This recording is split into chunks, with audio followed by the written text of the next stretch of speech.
வாழ்க வளமுடன், வாழ்க வளமுடன். குரு வாழ்க, குருவே துணை. இன்றைக்கு ஒரு மருத்துவத்தை எளிமையான முறையில் ரொம்ப நாள் அவஸ்தைப்பட்டுருக்கிறவங்களுக்கு அனுபவபூர்வமாக நான் சொல்கிறேன். இந்த மருந்து கடைகள்லேயும் கிடைக்குது. இதை நீங்கள் வேண்டுமானாலும் சுத்தமான முறையில் செய்து நீங்கள் வைத்து கொள்ளலாம். இதுக்கு சுவாசகோச முத்திரை அல்லது சுவாசகோச மாத்திரை அப்படின்னு சொல்லலாம். சுவாசகோச மாத்திரைன்னு சொல்லிங்கன்னா இது என்னென்ன முதல்ல செய்யும் அப்படின்னு பார்த்திங்கன்னா, முதல்ல கடுமையான சளி, நெஞ்சில் சளி, நுரையீரல் இன்ஃபெக்ஷன் ஃபஸ்ட்டு. இது எந்த வயதினரும் சாப்பிடலாம், எல்லோரும் சாப்பிட்லாம். நுரையீரலில் சளி இருக்கிறவன் தான் சாப்பிட்ணும், மற்றவங்களாம் சாப்பிடக்கூடாதுன்னெலாம் இல்லை. அது மட்டுமல்ல, வீசிங், நாட்பட்ட வீசிங், ஆஸ்மா, ரொம்ப நாளும் ஆஸ்மாவில் அவதிப்படுறவங்க, மூச்சுத்திணறல் இருப்பவங்க, எப்பொழுதும் பேச முடியாமல் கஷ்டப்படுறவங்க, இது மாதிரி கொஞ்சம் தூரம் நடந்தோன்னா அவங்களுக்கு கெஸ்ஸு வாங்கும், இளைப்பு மாதிரி இருக்கும். இந்த மாதிரி உள்ளவங்க இதெல்லாம் நோய், இந்த மாதிரி சிஸ்டம் உள்ளவங்களுக்கெல்லாம் கொடுத்து குணப்படுத்தப்பட்டுள்ளது. எனவே இந்த மருந்து சுவாசகோசம் அப்படின்னு பேர். இதனுடைய மூலப்பொருள் என்ன அப்படின்னு பார்த்திங்கன்னா, இன்க்ரீடியன்ட்ஸு சொல்லுவாங்க. இது வெள்ளரிக்கம்பூ ப்ளஸ் குறுமிளகு ரெண்டும் சம அளவு எடுத்துக்கணும். வெள்ளரிக்கம்பொடி 50 கிராம் என்றால் குறுமிளகு 50 கிராம் அந்த பொடி எடுத்துக்கணும். ரெண்டும் கலந்து சும்மா வாட்டர் பேஸ் பண்ணால் போதும். கலந்து மிளகு அளவு தான் இருக்கணும், அதுக்கு மேலெலாம் இருக்கக்கூடாது. ஏற்கனவே ஒரு தடவை வீசிங் அதிகமாக உள்ளவங்க, மூச்சுத்திணறலில் இருந்தவங்களுக்கு பிரச்சனையற்று போகும்போது ஒரு மருந்து நான் செய்து கொடுத்துருக்குறேன்.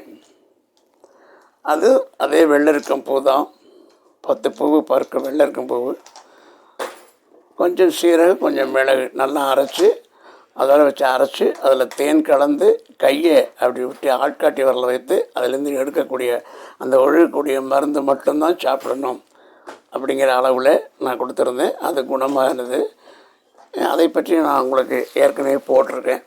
இப்போ இந்த சுவாசகோச மாத்திரை என்று நாட்டு மருந்து கடைகளில் இப்போ வர ஆரம்பிச்சிருக்குது. இது யாருக்கும் அவ்வளோவா சிபாரிசு பண்ணுறது இல்லை.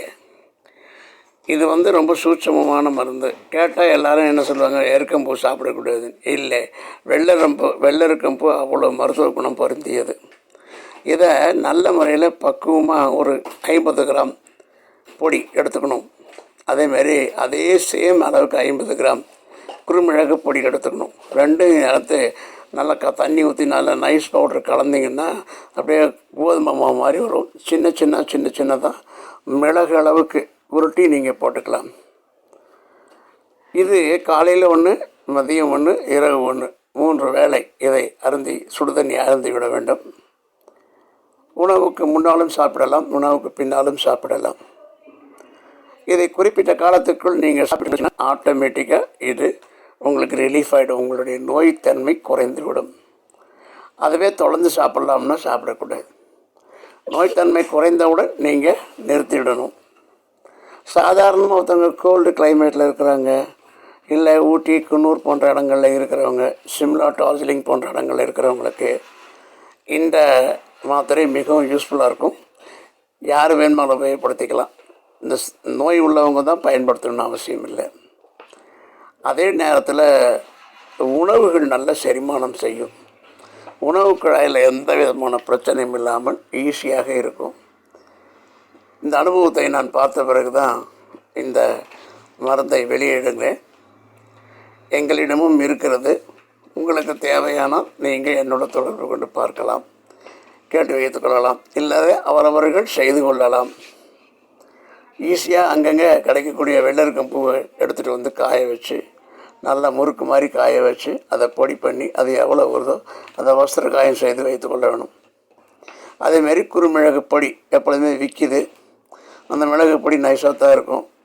இதையும் சேர்த்து கலந்து ஒரே அளவு எடுத்துக்கணும். அதான் மெயின்.